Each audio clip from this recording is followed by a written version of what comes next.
Welcome to Pillars of Eternity 2. An enormous manifestation of Aethys is rampaging across the world, taking the form of luminous Adra that sucks people's souls into it, and the god of life and death itself has tasked you with halting his spree of destruction. Quite a pressing situation, I'm sure you'll agree. Except this is a role-playing game, which means that you'll get to all that world-saving stuff in your own sweet time, won't you? In the meantime, there's a sprawling fantasy archipelago to explore, and numerous activities waiting for you within it. Yes, it's a game of questing and narrative punch, but in between the bigger story beats are activities that you might miss at first.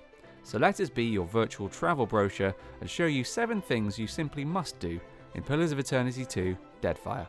Well then, questions? There's a moment quite early on in the game when you realise just how unfathomably enormous the world map actually is.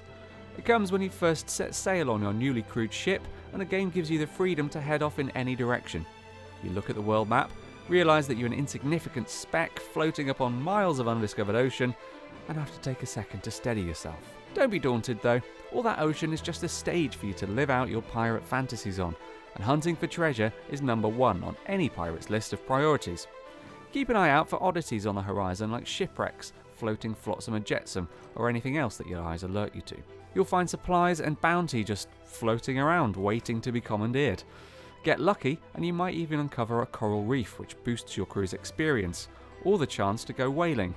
Just don't bring animal lovers like Maya or Adair along if you decide to hunt for the blubber. Adding further spice to your newfound pirate life, storms crop up with little warning out on the ocean, and they require a true captain's decision making to survive in one piece. Make the wrong call and you might end up with a downed mast, a leaky hull, and cargo floating all over the place. You might not be able to teach an old dog new tricks, but a watcher's never over the hill when it comes to education. Throughout the Deadfire Archipelago, a number of trainers are waiting for you to stop by and exchange your coins, 3,000 of them to be exact, for 1 active and 1 passive skill. Not a bad trade really, because otherwise you can only gain these skills by levelling up, and with a level cap set at 20, you have to pick and choose which skills are best for your build. That's where folks like Mark van der Bai come in.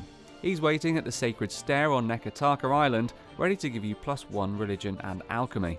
Or Granis Yeargar at Kahanga Palace will boost your survival and athletics skills for a price.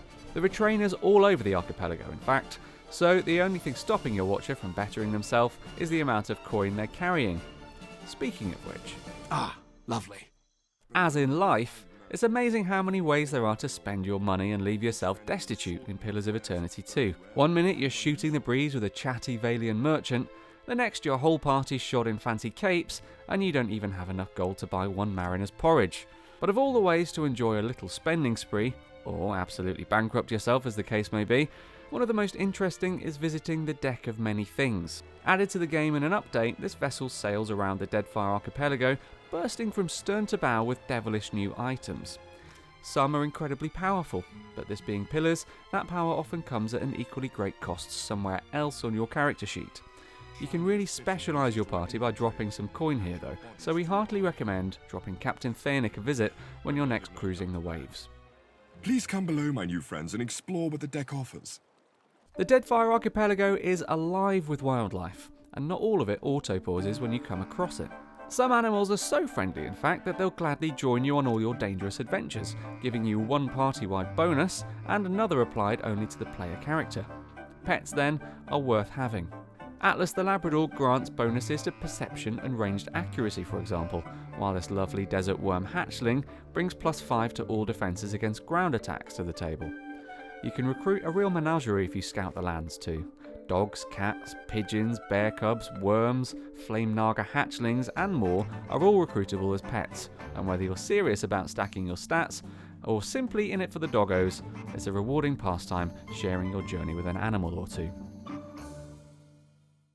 Getting a good crew together for your hilariously named ship is one of those to-do list items that just keeps getting pushed further down.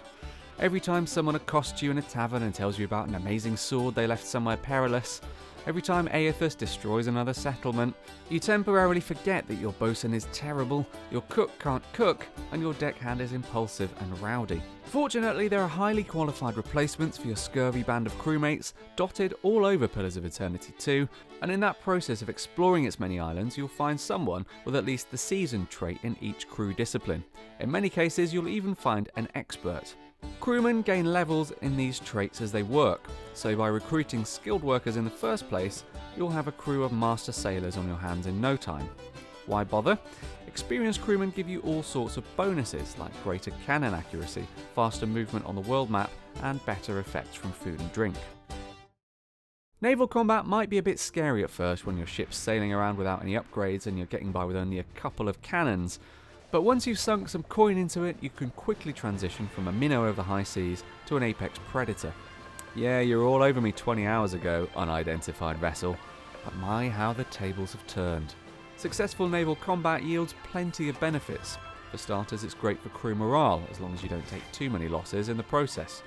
It's also a nice way to line your pockets, divvying out the plunder and supplies from every ransacked vessel. Best of all, it's the definitive piratical activity, isn't it? Smashing enemies into smithereens with your cannonballs and then boarding their lame vessel to run them through, crewmates fighting shoulder to shoulder with you. You just can't get any more piratey than that, no matter how much guyliner you put on.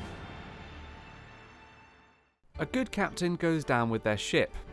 A great captain goes down below deck to shoot the breeze with their crew at regular intervals. Taking a bit of time out to catch up on conversations with your party members has all kinds of benefits in Pillars 2. It might trigger that romance you were secretly hoping would happen since you recruited that particular person. It might throw up a new quest that reveals some more of that party member's backstory. Or you might just get a few minutes of light entertainment as one of your crewmates regales you before you all head above deck and get back to that serious business of doing the god's bidding again. A worthwhile diversion for certain. Ahoy, Captain. What can I do you for? And you thought it was all slapping ice blights and chasing after rampaging gods, eh? Those are our top activities in the Deadfire Archipelago, but what are yours? Let us know in the comments below, and remember to subscribe to the channel for more Pillars content. We'll catch you next time.